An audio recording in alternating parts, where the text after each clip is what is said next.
Dalam rangka penanggulangan dampak COVID-19, GKI Bromo membuka dompet Corona. Jemaat yang rindu berpartisipasi dapat menyalurkan persembahan melalui rekening BCA GKI Bromo nomor 3853129.000 dengan memberikan keterangan Corona atau dengan menambahkan angka 7 di digit paling akhir dari donasi yang dikirimkan. Mari menjadi saluran berkat bagi sesama.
Shalom Jumatan dikasihi Tuhan, mari kita semua bernyanyi bersama kami tim Kromo, Keroncong Bromo. Selasa 29 September 2020 pukul 18 WIB dalam acara GKI Bromo bernyanyi. Hatiku ayam tentram, hatiku ayam tentram, kabeh iku Gusti Yesus sing maringi.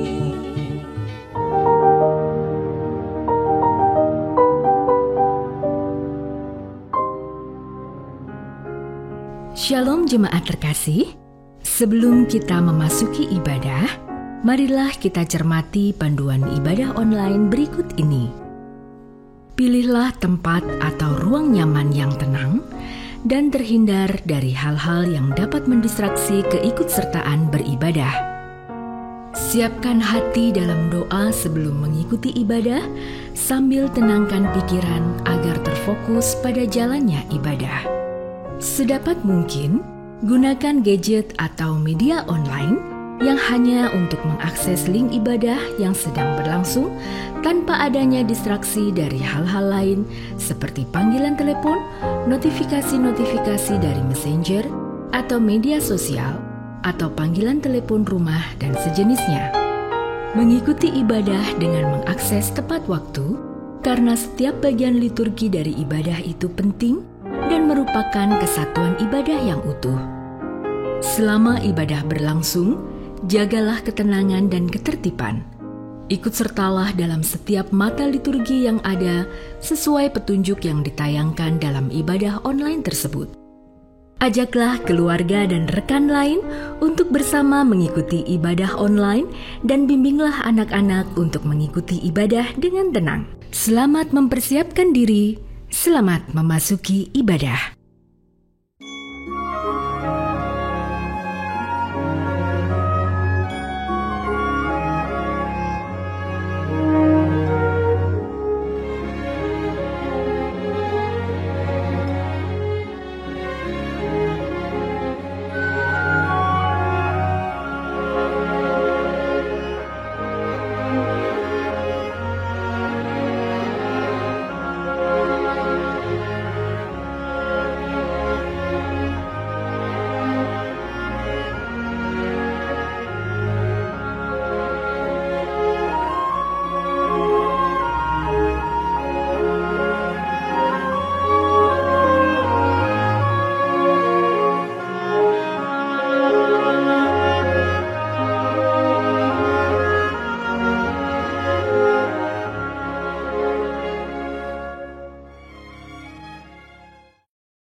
Umat yang dikasihi Tuhan, saya undang untuk bangkit berdiri.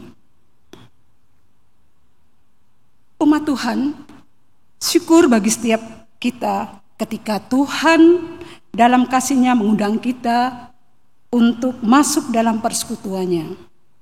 Marilah kita memuji dan mengagungkan Dia dalam nyanyian dan iman.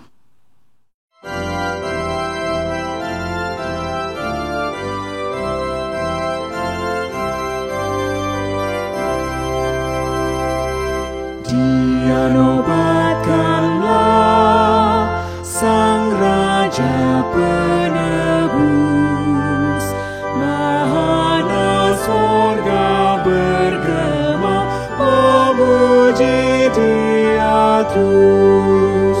Hai bangun jiwaku, bernyanyilah serta memuji Juru Selamatmu kekal selamanya. Dia nobatkanlah Sang Raja yang bakal pencipta alam semesta sempurna dan megah.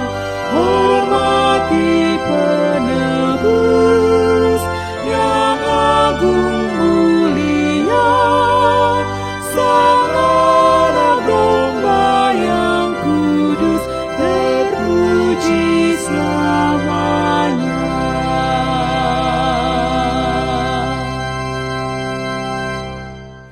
Jemaat yang dikasihi Tuhan, ibadah ini berlangsung di dalam nama Allah Bapa, Putra, dan Roh Kudus.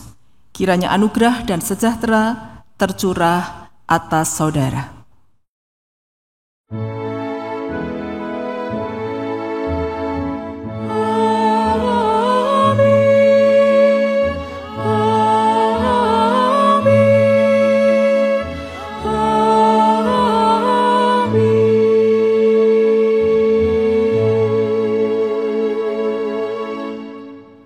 Dipersilakan untuk duduk kembali. Bapak, Ibu, dan saudara yang terkasih, saya mengajak Anda semua untuk bersama-sama membuka Alkitab dari Amsal pasal 23, ayatnya yang ke-13 dan yang ke-14, untuk melandasi seluruh rangkaian ibadah kita pada hari ini. Amsal 23, ayat 13 dan 14, tertulis demikian. Jangan menolak didikan dari anakmu. Ia tidak akan mati kalau engkau memukulnya dengan rotan. Engkau memukulnya dengan rotan, tetapi engkau menyelamatkan nyawanya dari dunia orang mati. Saudara, kata menolak yang tertulis di ayat 13 diterjemahkan dari kata Ibrani maunah, yang bisa juga diterjemahkan dengan menahan. Dan saya lebih suka menggunakan kata menahan. Jadi kalau kita menggunakan kata menahan, maka bunyinya menjadi jangan menahan didikan dari anak-anakmu.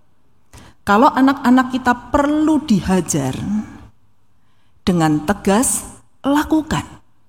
Karena Amsal mengatakan, ia tidak akan mati ketika kita memukulnya dengan rotan. Tetapi justru dengan kita tegas mendidik, kita menyelamatkan nyawanya dari dunia orang mati. Mari kita berdoa. Kami bersyukur kepadamu Tuhan, di tengah-tengah situasi yang masih juga belum menentu seperti sekarang ini, kami beroleh lebih banyak kesempatan untuk tinggal di rumah bersama dengan keluarga.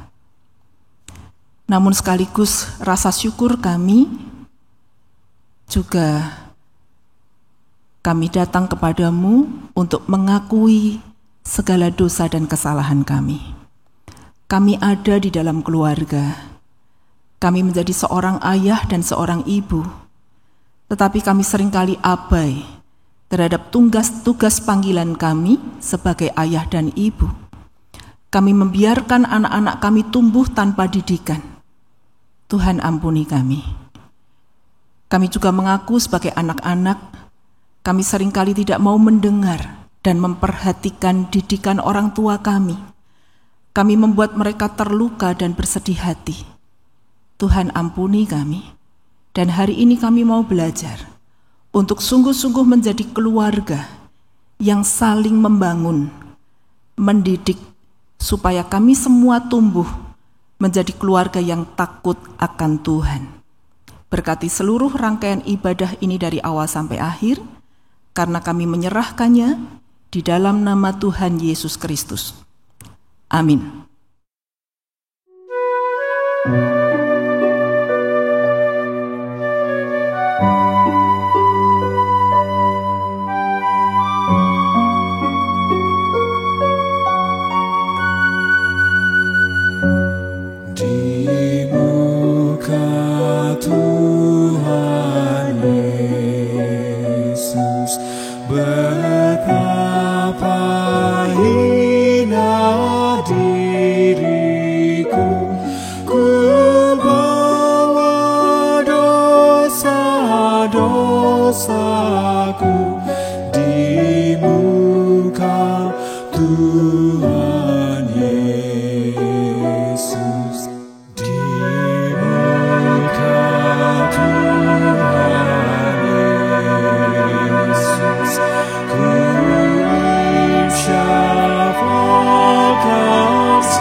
Jemaat diundang untuk bangkit berdiri, kita akan menerima anugerah dari Tuhan. Ibrani pasal 12 ayat 5 dan yang ke-6, firman Tuhan mengatakan demikian. Dan sudah lupakah kamu akan nasihat yang berbicara kepada kamu seperti kepada anak-anak? Hai anakku, janganlah anggap enteng didikan Tuhan, dan janganlah putus asa apabila engkau diperingatkannya. Karena Tuhan menghajar orang yang dikasihinya, dan ia menyesah orang yang diakuinya sebagai anak. Saudara, demikianlah anugerah dari Tuhan. Syukur kepada Allah.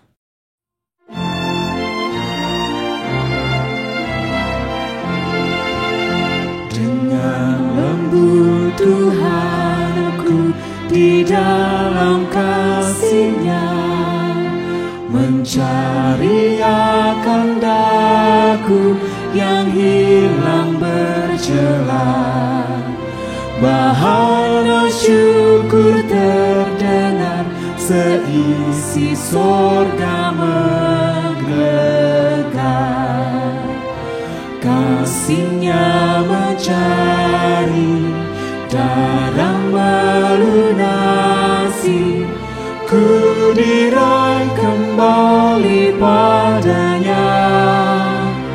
Ku selamat oleh rahmat-Nya, dosaku telah dibasuh sehingga ku sembuh. Bisiknya kepadaku, Engkaulah milikku. Suaranya yang lembut merdu telah menghibur hatiku. Kasih-Nya mencari, darah melunasi, ku diraih kembali padanya. Ku selamat oleh rahmat-Nya.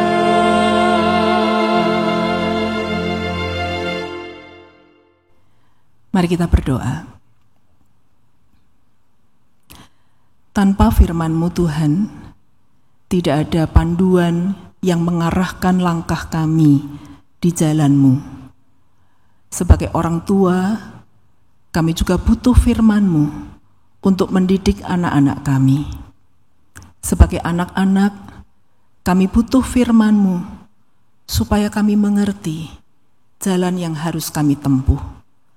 Maka Tuhan, bersabdalah kepada kami semua tanpa terkecuali siap sedia mendengarkannya, memperhatikannya, dan bertekad serta berjuang keras untuk melakukannya bersama dengan bimbingan dari Roh Kudus.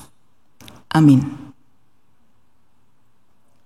Bapak, Ibu, dan saudara yang terkasih, kita akan bersama-sama membaca dari 1 Samuel pasal 2, ayatnya yang ke-12 sampai 17.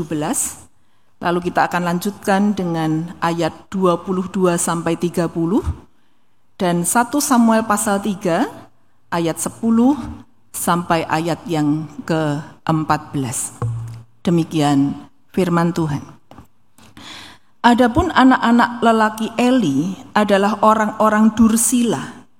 Mereka tidak mengindahkan Tuhan ataupun batas hak para imam terhadap bangsa itu.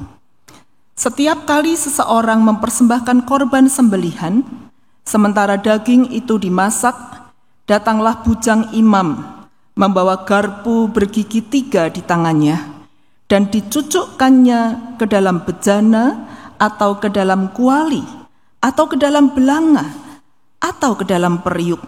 Segala yang ditarik oleh garpu itu ke atas, diambil imam itu untuk dirinya sendiri.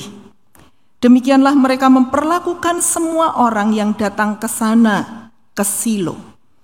Bahkan sebelum lemaknya dibakar, bujang imam itu datang lalu berkata kepada orang yang mempersembahkan korban itu, "Berikanlah daging kepada imam untuk dipanggang, sebab ia tidak mau menerima daripadamu daging yang dimasak, hanya yang mentah saja." Apabila orang itu menjawabnya, "Bukankah lemak itu harus dibakar dahulu, kemudian barulah ambil bagimu sesuka hatimu?" Maka berkatalah ia kepada orang itu, "Sekarang juga harus kau berikan, kalau tidak, aku akan mengambilnya dengan kekerasan." Dengan demikian sangat besarlah dosa kedua orang muda itu di hadapan Tuhan, sebab mereka memandang rendah korban untuk Tuhan. Ayat 22 sampai 30. Eli telah sangat tua apabila didengarnya segala sesuatu yang dilakukan anak-anaknya terhadap semua orang Israel, dan bahwa mereka itu tidur dengan perempuan-perempuan yang melayani di depan pintu kemah pertemuan. Berkatalah ia kepada mereka, "Mengapa kamu melakukan hal-hal yang begitu?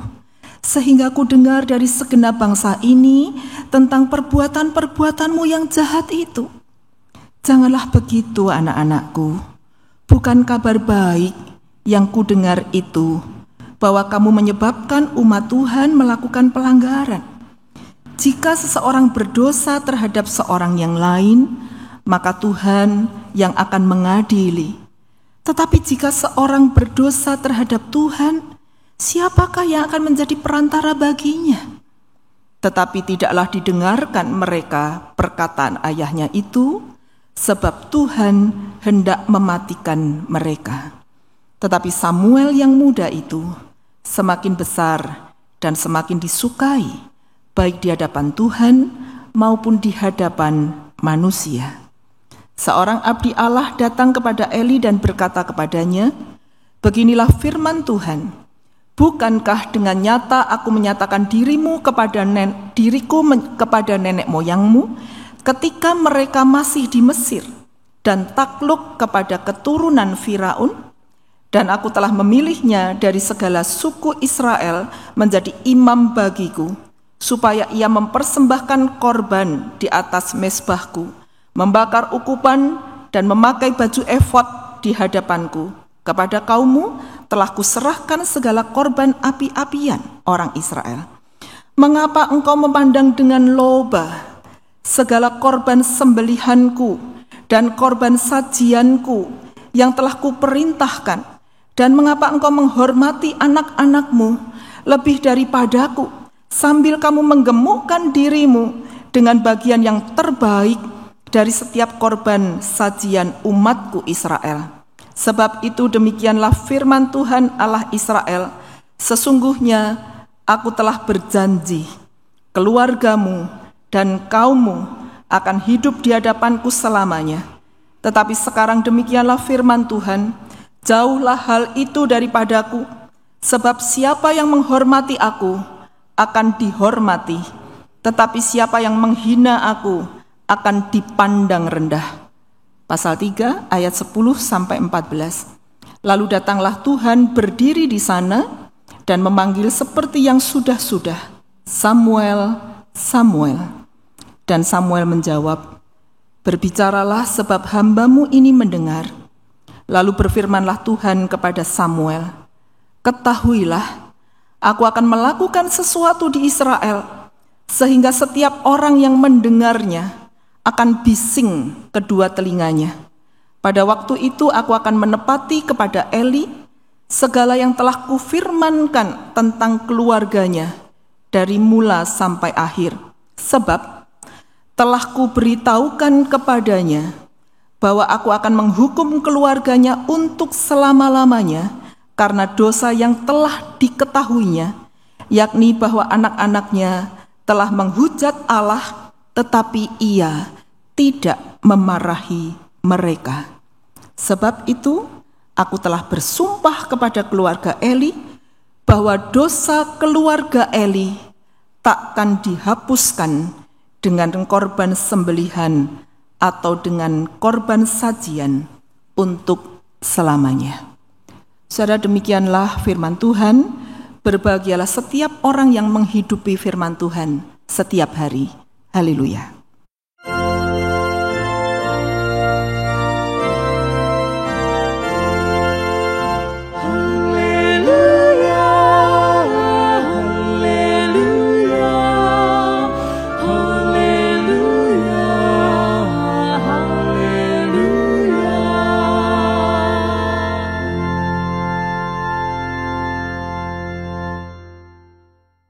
Saudara yang kasih di dalam Tuhan, apa yang paling membuat hati orang tua sedih?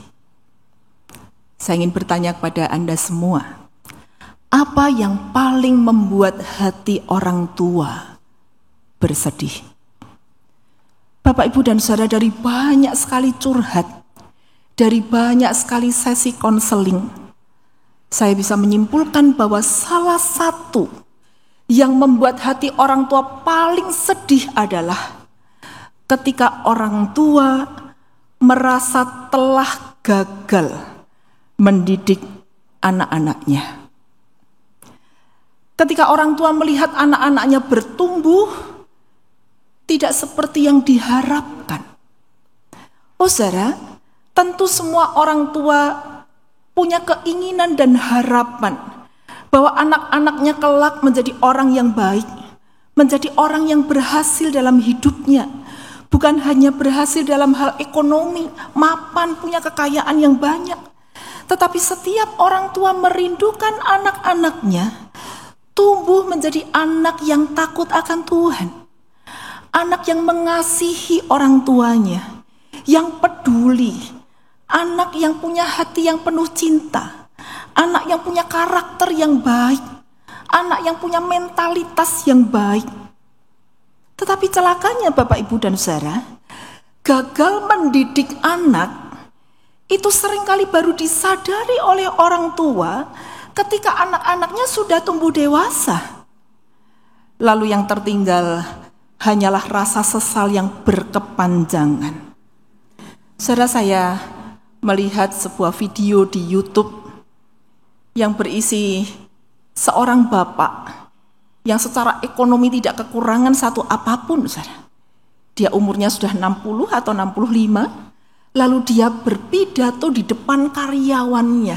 Apa yang dikatakan, saudara? Dia mengatakan begini, aku punya anak banyak, dan semua anakku kusekolahkan tinggi. Mereka sekarang sudah menikah, punya pekerjaan bagus, punya rumah bagus, punya mobil bagus. Tetapi apa yang mereka lakukan kepadaku? Saudara, Bapak ini kemudian dengan bercucuran air mata dia mengatakan, anak-anakku tidak pernah menelpon aku. Dan ketika suatu hari aku datang dari luar negeri, membawa begitu banyak barang, lalu aku menelpon salah satu anakku dan mengatakan, ayah tidak bisa naik kendaraan umum nak, karena begitu banyak barang, tolong jemput ayah. Saudara, orang tua ini menunggu di bandara 1 jam, 2 jam, 3 jam, dan anaknya tidak juga datang untuk menjemputnya. Sedih, saudara. Dan dia masih dengan berlinangan air mata mengatakan, tetapi aku tidak menyalahkan mereka. Aku tidak menyalahkan anak-anakku, karena aku baru sadari bahwa memang aku tidak mendidik anak-anakku dengan benar. Aku tidak pernah memberikan teladan yang baik untuk mereka. Sedih. Maka kalau banyak orang mengatakan hasil tidak pernah mengkhianati proses, itu benar. Juga termasuk dalam hal mendidik anak. Karena saudara, bagaimana proses orang tua mendidik anak sejak anak-anak kecil menjadi faktor yang begitu menentukan dan mempengaruhi anak kita menjadi apa kelak ketika dewasa. Saudara, Paul Subianto dalam bukunya Mendidik dengan Hati menuliskan ada 5 kebiasaan yang keliru dalam mendidik anak. Yang pertama, orang tua tanpa sadar mendidik anak itu dengan menyuap. Ya, ayo cepat belajar, nanti kalau matematikanya ulangannya dapat 9, Papa kasih uang 100.000. Ya. Selalu disuap, cepetan mandi. Kalau kamu nanti mandi, diajak jalan-jalan. Saudara, ada banyak orang tua mendidik anaknya dengan menyuap, memberikan iming-iming. Akibatnya, anak tidak pernah belajar bertanggung jawab. Anak akan selalu memanipulasi orang tuanya dan memanfaatkan untuk mendapatkan keinginannya. Akan selalu ada transaksi. Aku akan melakukan ini kalau aku diberi ini. Yang kedua, saudara, mendidik yang keliru adalah dengan mengancam. Awas ya, kalau kamu tidak cepetan mandi, nggak diajak pergi.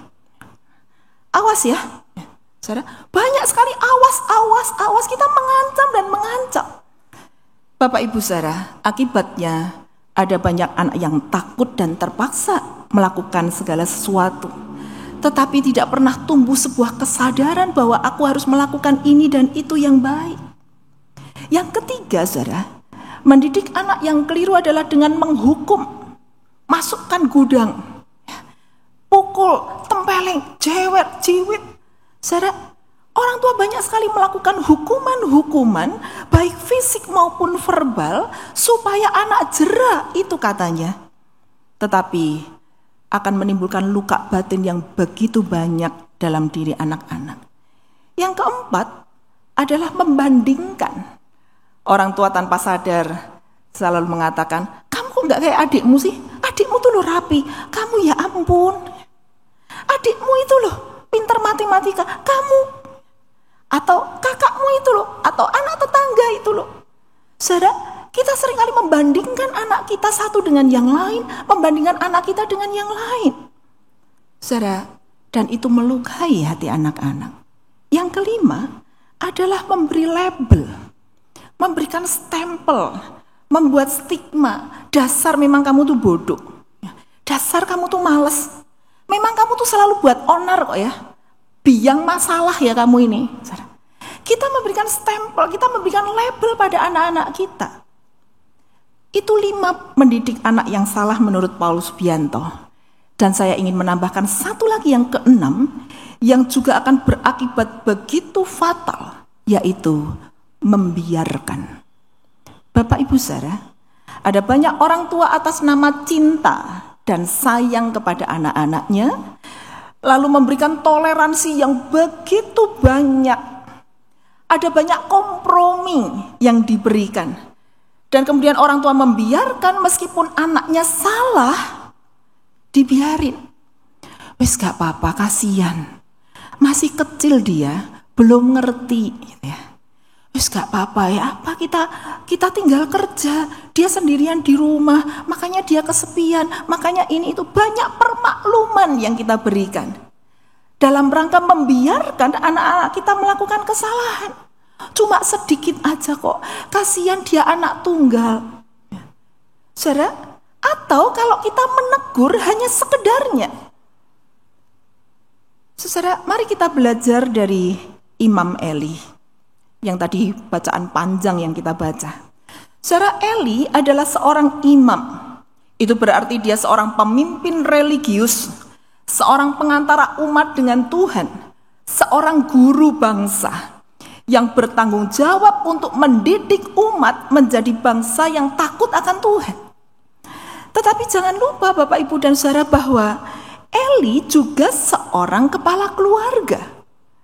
Eli juga seorang ayah yang bertanggung jawab untuk mendidik keluarganya, mendidik anak-anaknya untuk menjadi anak yang takut akan Tuhan, yang mengasihi dan menghormati Tuhan.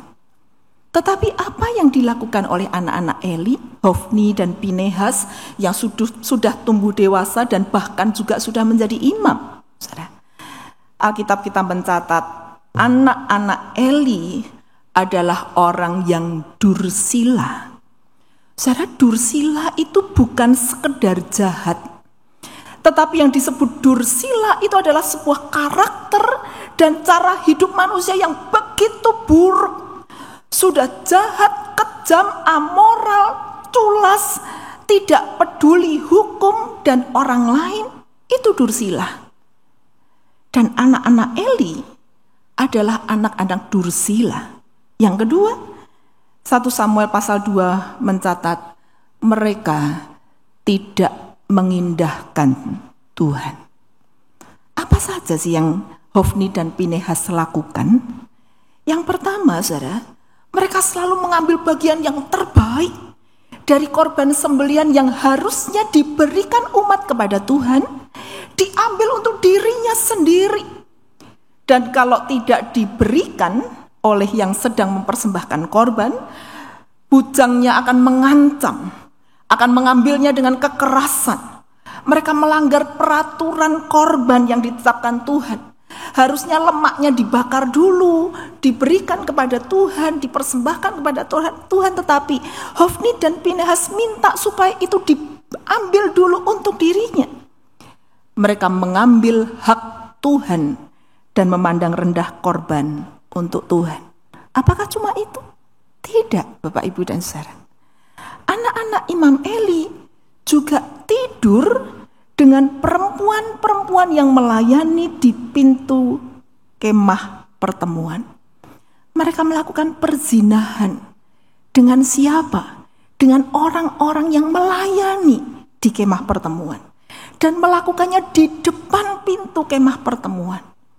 Bapak, Ibu, dan Saudara, itu yang dilakukan oleh Hofni dan Pinehas. Lalu pertanyaannya, apa yang dilakukan Imam Eli selaku ayah ketika melihat perilaku anak-anaknya itu?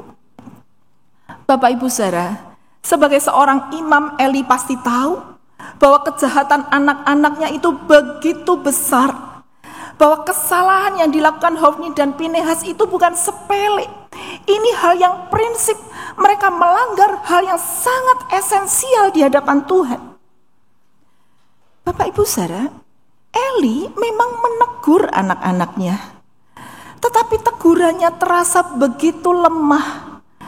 Karena dia hanya mengatakan, mengapa kamu melakukan itu anak-anakku? Jangan begitu, itu bukan hal yang baik yang kudengar. Padahal Bapak, Ibu, dan Saudara, untuk sebuah kesalahan yang prinsip terkait dengan nilai-nilai iman dan firman, untuk persoalan-persoalan prinsip terkait dengan nilai, dengan karakter, maka harusnya orang tua menegur dengan lebih tegas. Tidak ada toleransi untuk pelanggaran hal yang prinsip di hadapan Tuhan. Tidak ada kompromi. Nah, Bapak, Ibu, dan Saudara, inilah salah kaprah yang sering dilakukan oleh banyak orang tua. Orang tua seringkali rancu membedakan mana yang prinsip dan mana yang tidak prinsip. Saudara, mungkin Anda bertanya, terus bagaimana saya membedakannya? Apakah kesalahan anak saya ini prinsip atau tidak? Ukurannya adalah, apakah anak kita melanggar nilai-nilai iman dan firman yang diajarkan oleh Tuhan di dalam Alkitab? Apakah anak-anak kita melanggar moral dan etika yang menjadi standar ukuran anak-anak Tuhan? Apakah karakter anak-anak kita tumbuh tidak seperti yang Kristus ajarkan? Saudara, kalau anak-anak kita melakukan kesalahan-kesalahan yang berkaitan dengan itu prinsip. Dan orang tua mesti bisa membedakan hal itu. Untuk kesalahan prinsip tidak ada toleransi. Sedangkan untuk kesalahan yang tidak prinsip, perlu diingatkan, perlu didorong dan dimotivasi. Kita sering rancu, kalau anak kita membentak kita, tidak menghormati orang tuanya, itu prinsip atau tidak prinsip? Itu prinsip. Karena hukum kelima mengatakan, hormatilah ayahmu dan ibumu. Tapi orang tua seringkali ketika dibentak oleh anaknya, orang tuanya diam dan tidak melakukan apa-apa. Kenapa? Takut sama anaknya. Karena anaknya punya gaji gede, orang tuanya bergantung pada anaknya. Saudara, tetapi kalau anaknya bawa pulang nilai matematika 6, karena memang dia tidak berbakat dan tidak berminat di matematika, dia tidak punya kepekaan dalam hal hitung-menghitung, maka nilai matematikanya 6, orang tuanya ngamuk luar biasa, ngomel panjang pendek, dihajar habis-habisan. Padahal itu tidak prinsip. Saudara tahu ini? Kita seringkali tidak bisa membedakan mana kesalahan prinsip dan mana yang tidak. Kalau kita melihat anak kita pacaran gak karu-karuan, melebihi batas, kita diem aja, takut menegur. Tetapi kalau anak kita lupa mencuci piring, karena dia keburu-buru mau mengerjakan tugas kuliahnya, kita ngomel panjang pendek. Bapak, Ibu, dan Saudara, maka prinsip yang pertama dalam menegur anak-anak adalah orang tua mesti tahu dulu membedakan mana yang prinsip dan mana yang tidak prinsip. Untuk kesalahan yang prinsip tidak boleh dibiarkan, tidak ada toleransi, dan itu berarti harus ditegur dan dididik dengan tegas. Saudara, jika kita tidak menegur dan mendisiplin anak-anak kita dengan tegas dari sejak awal untuk perkara-perkara yang prinsip, maka kita sedang menginvestasikan kegagalan hidup di masa depan anak-anak kita. Saudara, pertanyaan yang berikutnya adalah, mengapa Imam Eli sebagai imam dan ayah sangat lemah dalam menegur dan mendisiplin anaknya? Mari kita perhatikan catatan di pasal 2 ayat 29, ketika abdi Allah datang dan menegur Imam Eli. Abdi Allah itu mengatakan begini, mengapa engkau memandang dengan loba kepada korban sembelihanku dan korban sajianku yang telah kuperintahkan, dan mengapa engkau menghormati anak-anakmu lebih daripadaku, sambil kamu menggemukkan dirimu dengan bagian yang terbaik dari setiap korban sajian umatku Israel. Mengapa Eli lemah dalam menegur? Karena rupanya, saudara, Eli tidak punya wibawa sebagai orang tua. Kenapa? Karena dia ikut menikmati apa yang dilakukan oleh Hofni dan Pinehas. Abdi Allah itu mengatakan, kamu menggemukkan dirimu sendiri dengan korban sajian untukku. Maka, saudara, saya membayangkan ketika anak-anaknya mengambil korban persembahan itu, Eli ikut makan. Dengan begitu, saudara, dia tidak menunjukkan integritas sebagai seorang ayah dan sebagai seorang imam. Dia tidak menunjukkan keteladanan hidup di depan anak-anaknya. Maka prinsip yang kedua dalam menegur anak adalah, kalau orang tua ingin menegur anak-anaknya, maka orang tua mesti berintegritas. Orang yang menegur mesti menghidupi tegurannya. Keteladanan hidup adalah integritas kita. Karena yang diajarkan pada anak-anak itu juga yang harus dihidupi oleh orang tua. Bapak, Ibu, dan Saudara, ada seorang ibu yang punya anak kecil yang suka sekali makan permen. Sampai giginya rusak. Ibu itu sudah menasihati terus dan anaknya gak mau dengar, Saudara. Maka ibu tadi berpikir, wah, ku bawa saja anakku pada Gandhi, bapak bangsa yang penuh dengan hikmat. Maka ibu itu menggandeng anak kecilnya pergi kepada Mahatma Gandhi dan mengatakan, Tuhan tolong nasihati anak saya supaya tidak makan permen. Gandhi melihat ibu itu, melihat anak kecil itu. Lalu Gandhi mengatakan, Ibu, bawa pulang dulu anakmu. Minggu depan datang ke sini lagi. Mamanya nggak tahu kenapa dia disuruh pulang membawa anaknya, tapi dia nurut, dia pulang. Mungkin Gandhi sedang sibuk. Apakah Gandhi sedang sibuk? Tidak, Bapak Ibu Saudara. Kenapa dia tidak langsung menasihati anak kecil yang suka makan permen itu? Karena ketika ibu itu datang membawa anak kecil itu kepadanya, Gandhi juga suka makan permen. Itu sebabnya dia tidak berani memberikan nasihat pada anak kecil yang suka makan permen itu. Dan selama seminggu sebelum ibu tadi membawa lagi anaknya, Gandhi berusaha dan berjuang keras untuk menahan dirinya supaya dia tidak makan permen. Dan dia berhasil tidak makan permen. Maka ketika ibu dan anak itu datang, dia ladeni, dia menasehati, dan dia bisa menasehati dengan penuh wibawa karena dia melakukannya. Saudara, walk the talk. Laksanakan apa yang kita ucapkan, selaraskan ujaran dan tindakan. Itu integritas kita. Tetapi berintegritas tidak berarti harus sempurna, karena tidak ada seorang pun yang sempurna. Bagaimana kalau orang tua ternyata salah dan gagal menghidupi yang diajarkan? Akui saja di depan anak-anak dengan jujur. Minta maaf kepada mereka kalau kita belum bisa melakukannya juga. Itu bagian dari integritas. Mengakui dengan jujur dan meminta maaf kepada anak-anak kita. Saudara, apalagi yang membuat Imam Eli tidak bisa tegas terhadap anak-anaknya? Karena Imam Eli lebih menghormati anak-anaknya ketimbang menghormati Tuhan. Eli lebih takut kepada anaknya daripada kepada Tuhan. Ini salah kaprah, Bapak, Ibu, dan Saudara. Orang tua adalah penerima mandat dari Tuhan untuk mendidik anak-anaknya. Itu sebabnya orang tua punya legitimasi yang begitu kuat untuk memegang kendali atas anak-anaknya. Bapak, Ibu, Saudara mesti ingat, orang tua yang mengendalikan anak, bukan anak mengendalikan orang tua.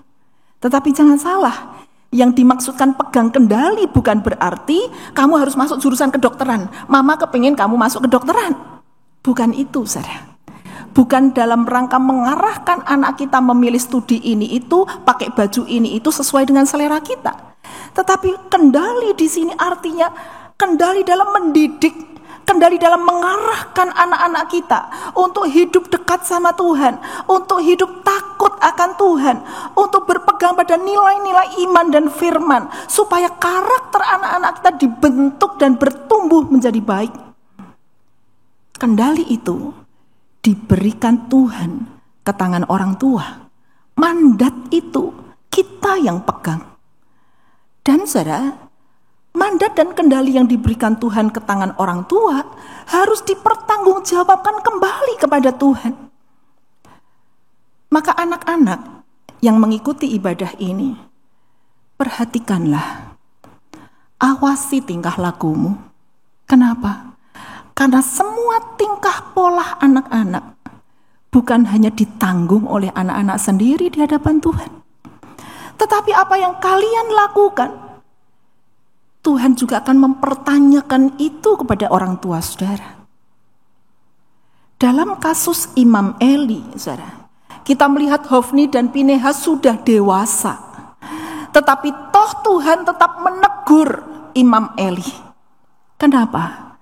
Karena Imam Eli adalah ayah, adalah kepala keluarga. Maka saudara, dalam rangka mempertanggungjawabkan mandat Tuhan itulah kitab Amsal mengatakan di Amsal 13 ayat 24, siapa tidak menggunakan tongkat benci kepada anaknya, tetapi siapa mengasihi anaknya, menghajar dia pada waktunya. Amsal 23 yang tadi kita baca di awal, jangan menahan didikan dari anakmu. Ia tidak akan mati kalau engkau memukulnya dengan rotan. Engkau memukulnya dengan rotan, tetapi engkau menyelamatkan nyawanya dari dunia orang mati. Masih satu lagi dari kitab Amsal, pasal 29 ayat 15, tongkat dan teguran mendatangkan hikmat, tetapi anak yang dibiarkan mempermalukan ibunya. Saudara perhatikan apa yang dikatakan Amsal. Mendidik dengan tongkat, mendidik dengan rotan. Apakah itu berarti anak kita dihajar dengan dipukuli pakai tongkat? Tidak, saudara. Tongkat, rotan, dari kata Ibrani syabet, yang bukan sembarang tongkat, tetapi tongkat itu seperti tongkat yang ada di tangan Musa dan Harun. Itu berarti tongkat mandat, tongkat tanggung jawab yang diberikan oleh Tuhan kepada orang tua untuk memimpin anak-anaknya. Tongkat itu adalah tongkat seorang gembala yang menuntun, mengoreksi, membimbing domba-dombanya. Maka mendidik dengan tongkat dan rotan itu berarti mendidik dengan kewibawaan dan mandat yang kita peroleh dari Tuhan. Ini yang membuat kita bisa mendidik dengan tegas anak-anak kita. Dan tujuannya apa menggunakan tongkat? Amsal menegaskan, bukan untuk membuat anak kita mati, tetapi untuk menyelamatkan nyawanya dari dunia orang mati. Kita mendidik dengan tegas karena kita mau menyelamatkan anak-anak kita. Kita mengoreksinya, kita membetulkannya, kita membimbing, kita memulihkan, kita membangun. Supaya anak-anak kita balik ke jalan yang benar. Bukan untuk mempermalukan, bukan juga untuk mencelakakan. Inilah prinsip yang ketiga dalam mendisiplin dan menegur anak-anak. Orang tua menegur dalam rangka menegakkan kewibawaan Allah dengan tujuan untuk keselamatan jiwa anak-anak kita, bukan mencelakakannya.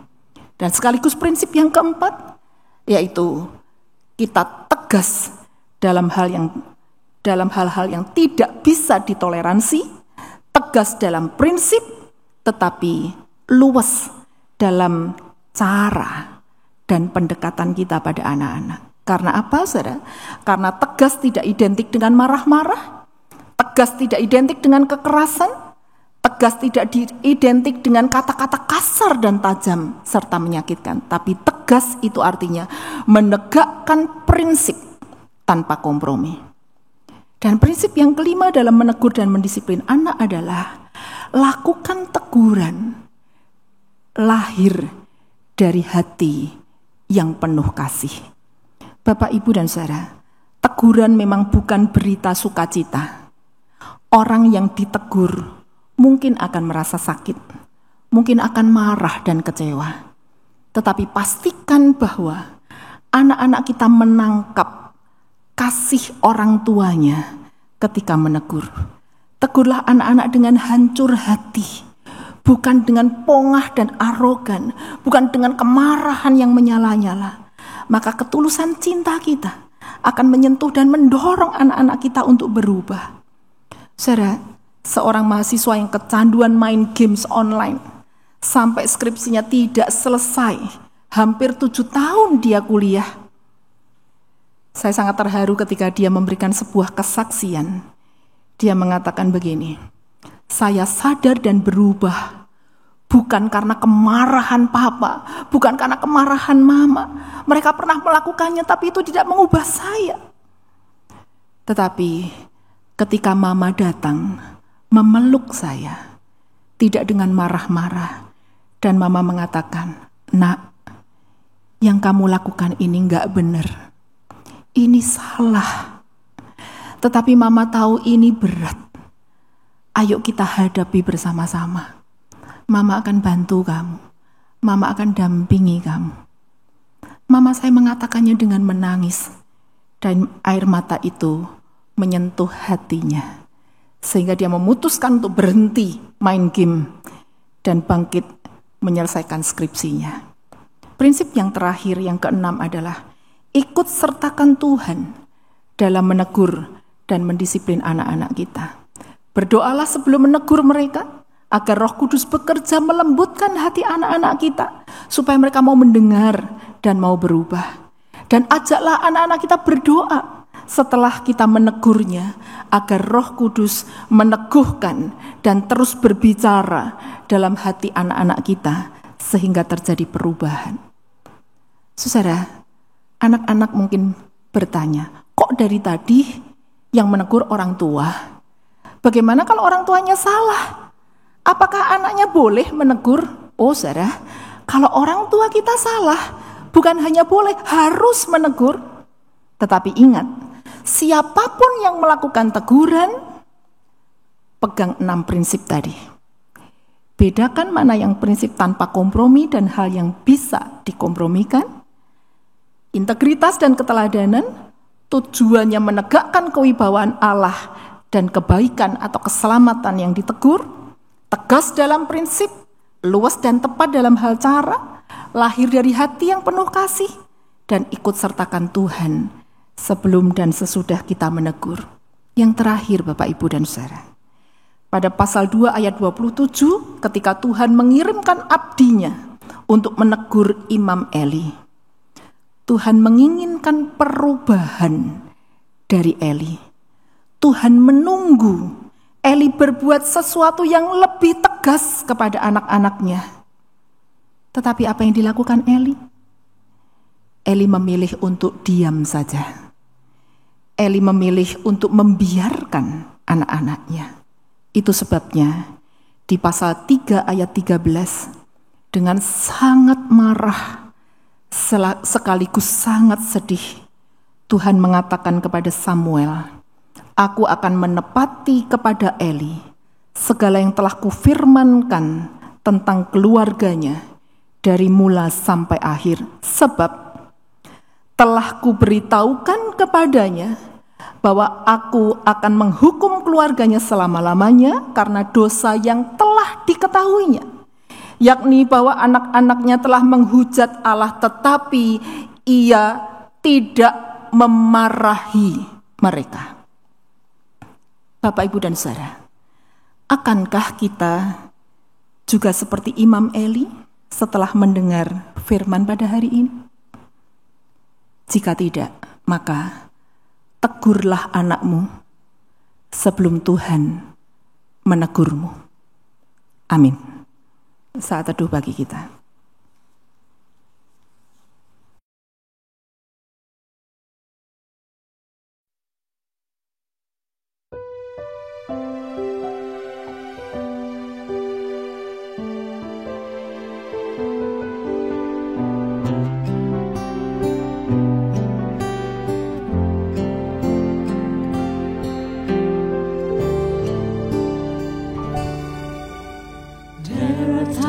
For me, when I can always speak all my mom and dad want me to be.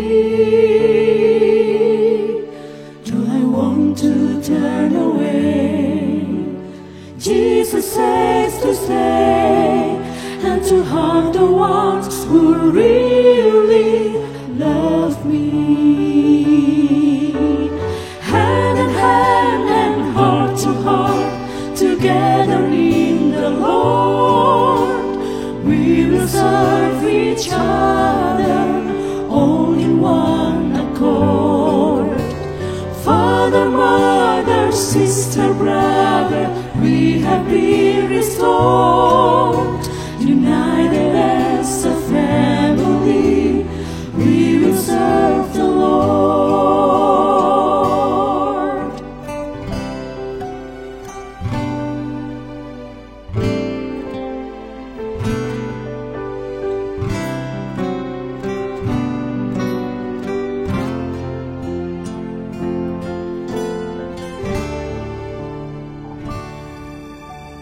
Every now and then, although we're just like friends, there are days when we don't get along. But Jesus showed us how to live. He taught us to forgive, 'cause it keeps our family growing stronger. Hand in hand and heart to heart, together in the Lord, we will serve each other, all in one accord. Father, mother, sister, brother, we have been restored. United as a family, we will serve the Lord.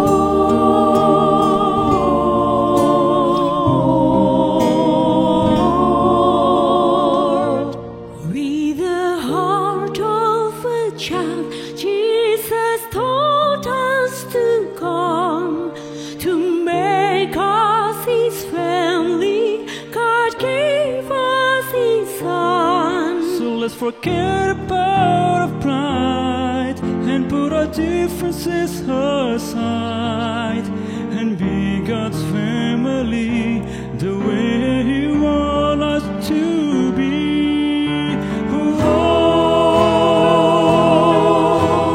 Hand in hand and heart to heart, together in the Lord, we will serve each other, all in one accord. Father, mother, sister, brother, we have been restored. United as a family, we will serve the Lord. United as a family, we will serve the Lord.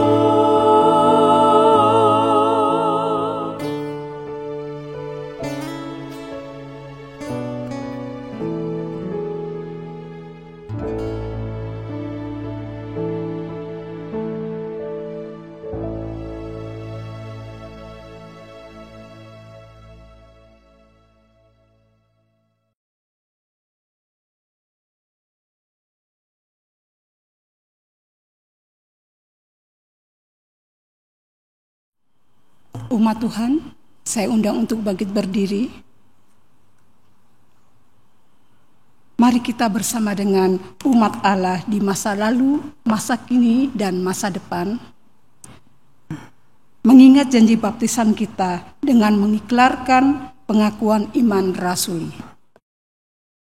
Aku percaya kepada Allah, Bapa yang Maha Kuasa, Khalik langit dan bumi, dan kepada Yesus Kristus, anaknya yang tunggal Tuhan kita, yang dikandung dari Roh Kudus, lahir dari anak darah Maria, yang menderita sengsara di bawah pemerintahan Pontius Pilatus, disalibkan, mati dan dikuburkan, turun ke dalam kerajaan maut. Pada hari yang ketiga, bangkit pula dari antara orang mati, naik ke surga, duduk di sebelah kanan Allah, Bapa yang Maha Kuasa. Dan dari sana Ia akan datang untuk menghakimi orang yang hidup dan yang mati. Aku percaya kepada Roh Kudus, gereja yang kudus dan am, persekutuan orang kudus, pengampunan dosa, kebangkitan orang mati, dan hidup yang kekal. Amin. Mari kita naikkan doa syafaat kita. Bapa di surga, kami datang kepadamu dengan semua pengakuan kami Kalau ada di antara kami yang masih menjadi orang tua yang abai terhadap teguran dan didikan, dan kami tidak mendisiplinkan anak-anak kami, Tuhan tolong mampukanlah kami, supaya dengan Roh Kudus yang bekerja di dalam hati kami masing-masing, kami dimampukan untuk membedakan mana hal-hal yang prinsip dan yang tidak prinsip. Kami dimampukan untuk menghidupi firman Tuhan supaya kami menjadi orang tua yang berintegritas. Kami dimampukan untuk bersikap tegas, tetapi juga mengenal anak-anak kami, supaya kami bisa melakukan pendekatan-pendekatan yang tepat, supaya kami bisa punya tujuan yang baik dalam teguran kami, supaya kami melakukannya dari hati yang penuh cinta, dan kami terus mengikut sertakan Tuhan di dalam pendidikan anak-anak kami. Tuhan tolonglah kami, supaya setiap keluarga yang sudah dipilih dan diselamatkan Tuhan, bertumbuh menjadi keluarga yang memuliakan Tuhan, memberikan kesaksian yang hidup bagi orang-orang di sekitarnya, dan menjadi berkat. Kami rindu ada sebuah kebangunan iman di dalam setiap keluarga pada hari ini. Tuhan, kami juga ingin berdoa dan menyerahkan gereja-gereja Tuhan yang masih terus berjuang di tengah-tengah masa pandemi ini untuk melayani umat, untuk menolong umat tetap berada di dalam iman dan pengenalan akan Tuhan secara benar. Maka Tuhan berkatilah para pelayan, supaya semua orang bekerja dengan segenap hatinya untuk kemuliaan Tuhan, serta menolong jemaat untuk makin kenal dan beriman kepada Tuhan. Kami juga ingin menyerahkan bangsa dan negara kami. Tuhan, ada banyak hal yang mesti dilakukan oleh pemerintah terkait mengatasi pandemi COVID-19 ini. Segala upaya dicoba untuk dilakukan, tetapi kami sadar bahwa tanpa kerjasama dengan masyarakat dan seluruh rakyat termasuk kami, maka semua usaha itu tidak akan menghasilkan hasil yang maksimal. Maka Tuhan, tolonglah pemerintah supaya lebih tegas menegakkan prinsip-prinsip yang harus dilakukan oleh masyarakat, dan tolonglah supaya kami semua selaku warga bangsa menyadari, menjaga diri, dan ikut serta melakukan pencegahan-pencegahan supaya COVID-19 ini bisa segera teratasi. Kami berdoa untuk perkembangan uji coba vaksin, Tuhan yang akan terus mengawal dan menolongnya, supaya segala sesuatu yang diupayakan bisa berhasil baik dan menjadi berkat bagi seluruh umat yang ada di dunia ini. Tuhan, kami juga mau berdoa untuk pekerjaan kami masing-masing. Tuhan akan menolong supaya setiap orang menemukan rezekinya yang cukup, yang disediakan Tuhan.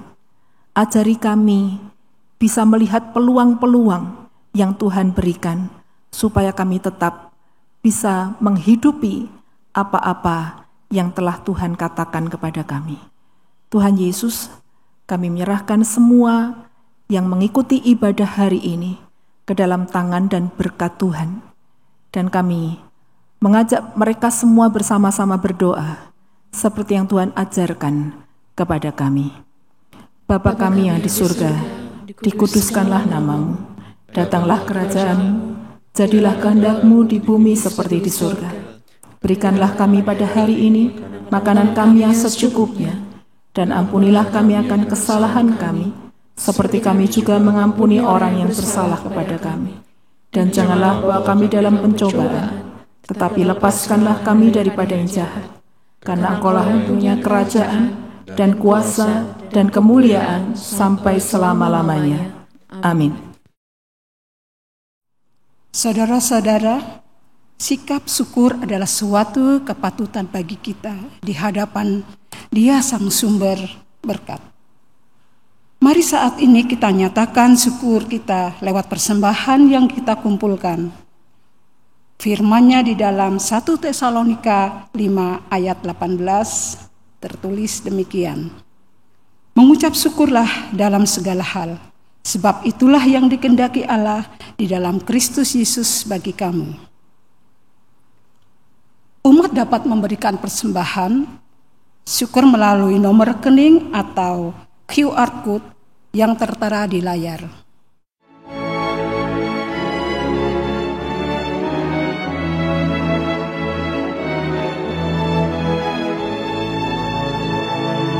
Hidup kita yang benar harusnya mengucap syukur, dalam Kristus bergema, janganlah terkabur. Dalam susah pun senang, dalam segala aku bermazmur dan ucap syukur, itu kehendaknya. Tuhan Yesus, tolonglah sempurnakan syukurku. Roh Kudus berkuasalah di dalam hidupku. Dalam susah pun senang, dalam segala aku bermazmur dan ucap syukur, itu kehendaknya.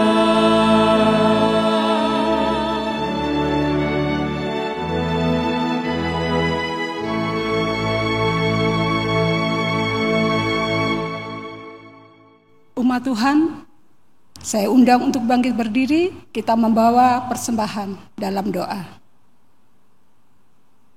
Tuhan Yesus, Sang Sumber Berkat, terima kasih atas cinta kasih dan pemeliharaan-Mu dalam kehidupan kami. Terimalah dan berkatilah persembahan ini sebagai ungkapan syukur kami kepadamu. Kiranya hidup kami juga senantiasa menjadi berkat dalam setiap hal yang kami kerjakan. Dalam nama Tuhan Yesus kami berdoa. Amin.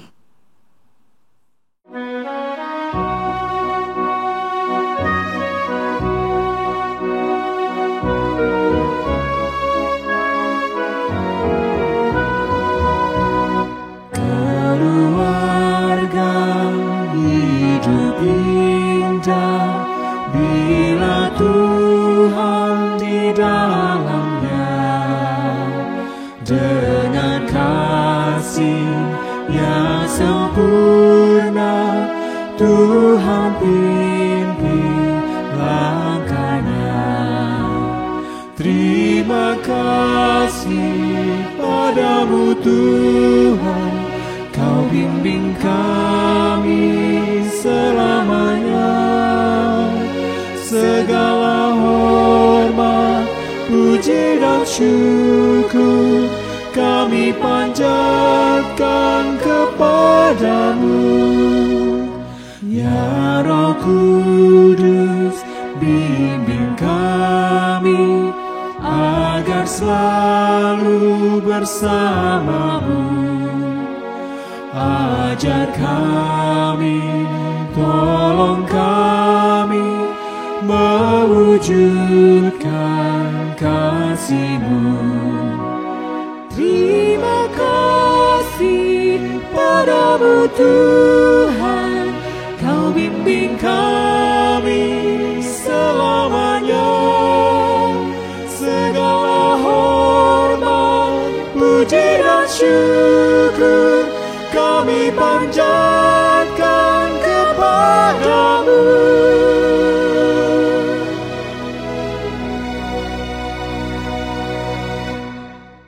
Saudara, kita akan bersama-sama mengarahkan hati kita kepada Tuhan untuk menerima berkat-Nya. Tuhan memberkati kita dan melindungi kita. Tuhan menyinari kita dengan wajah-Nya dan memberi kita kasih karunia. Tuhan menghadapkan wajah-Nya kepada kita dan memberi kita damai sejahtera hari ini sampai selama-lamanya. Amin.